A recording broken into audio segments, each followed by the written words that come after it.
بعض اوقات ایسا ہوتا ہے کہ کچھ لوگ یہ سوالات بھی کرتے ہیں نا کہ نماز ذمہ قضا ہیں، تو اب جیسے وہ کہا جاتا ہے نوافل نہ پڑھیں یا سنتیں غیر موقدہ میں مشغول نہ ہوں، بلکہ اس کی جگہ وہ اپنی قضا عمری کریں، کون سی سنت قضا کی وجہ سے ترک کی جائے اور کون سی سنتیں۔ پھر ہوتا یہ ہے کہ پوچھ تو لیا کہ چلیں غیر موقدہ کی جگہ ہم قضا عمری کریں، پھر نہ قضا عمری ہو رہی ہوتی اور نہ سنت پڑھی جا رہی ہوتی، اس کو آپ کیا کہیں؟ سب سے پہلی چیز تو یہ ہے کہ دیکھیں، قضا ہونے کے باوجود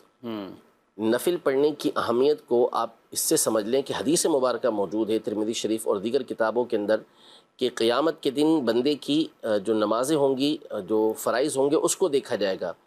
اگر اس میں کوئی کمی ہوگی تو اس کے نوافل دیکھے جائیں گے، اگر نوافل ہوں گے تو قضا کی جو کمی ہے وہ پوری کر دی جائے گی نوافل کے ذریعے۔ تو اتنی اہمیت تو نوافل کی، جو نوافل میں یہ ساری چیزیں آ جاتی ہیں، سنت موقدہ، غیر موقدہ، جو نوافل ہم پڑھتے ہیں، سب اس کے اندر آ جاتے ہیں۔ تو اس کے ذریعے سے ہمارے اس کمی کو جو ہے وہ پورا کیا جا رہا ہے، اس کی اہمیت کو ہم اس سے سمجھ سکتے ہیں۔ نمبر دو، قضا نمازیں اگر کسی کے سر پر ہیں تو سب سے پہلے اسے چاہیے یہی کہ جلد از جلد قضا نمازوں کو ادا کرے۔ لیکن قضا نمازوں کی موجودگی میں سب سے پہلا مسئلہ تو یہ ہے کہ سنت مؤکدہ کو چھوڑنے کی اجازت نہیں ہوتی۔ صحیح، یعنی کوئی زور سے پہلے کی 4 سنتیں چھوڑ دے، مغرب کے بعد کی 2 سنتیں چھوڑ دے، فجر سے پہلے کی 2 سنتیں چھوڑ دے، عشاء کے بعد کی 2 سنتیں چھوڑ دے، اس کی اجازت نہیں ہوتی، اسے تو پڑھنا ہی پڑھنا ہے۔ اچھا، اب اس کے علاوہ جو نوافل ہیں تو اس کی پھر 2 صورتیں بنتی ہیں، 2 قسمیں بنتی ہیں۔ نمبر 1 وہ کہ جو شریعت کی طرف سے مقرر ہیں اور ان کے لیے ایک وقت مخصوص ہے، جیسے تہجد ہے، اوابین ہیں، اشراق و چاشت ہیں، اور جیسے وہ سنتیں ہیں جو فرضوں سے پہلے مقرر ہیں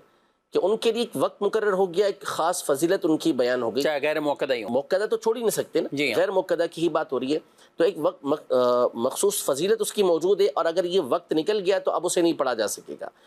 آج تہجد نہیں پڑھی تو پھر آج والی تہجد یہ بعد میں نہیں پڑھی جا سکتی۔ تو اس میں یہ اختیار دیا گیا کہ بندہ یہ نوافل پڑھے اور پھر اس کے ساتھ قضا نمازیں ادا کرے، یعنی ان کو بھی پڑھنے کا حکم ارشاد فرمایا کہ یہ نکل جائیں گے تو پھر بندے کو موقع نہیں ملے گا۔ اور دوسرے وہ نوافل ہوتے ہیں کہ جو مقرر نہیں ہے، پڑھیں تو اس کے اوپر آپ کو جو نماز پڑھنے کی فضیلت ہے وہ ملے گی۔ جیسے مثال کے طور پر کوئی رات کو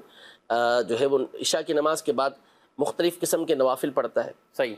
2 کی جگہ 4 پڑھ رہا ہے، 4 کی جگہ 8 پڑھ رہا ہے، 8 کی جگہ 10 پڑھ رہا ہے، تو اب اس کے لیے یہ حکم ہوا کہ یہ ان نوافل کی جگہ